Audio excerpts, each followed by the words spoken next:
Nobel prize winner Amartya Sen. Sanam madam, आप तैयार हैं? मैं तैयार हूँ सिस्टर। देख लेना, मैं उन्हीं का खून निचोड़ कर उनको लाल शरबत पिला कर रहूंगी। नहीं छोड़ूंगी उन्हें। मैंने भी ठान ली है कि बदला लेने के लिए जो करना पड़ेगा करूंगी। सुन लिया?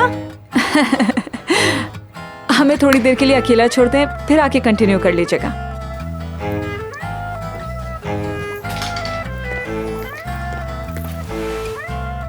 ओके, नाम क्या है तुम्हारा? बताओ। सनम हासनिदार। और उम्र?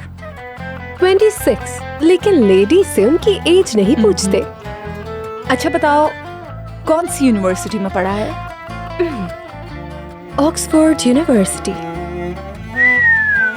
बहुत शो ऑफ हो। चलो मुझे प्रैक्टिस करनी है। ठीक है। ये क्या लिखा हुआ क्या है? पढ़ रही हो तुम?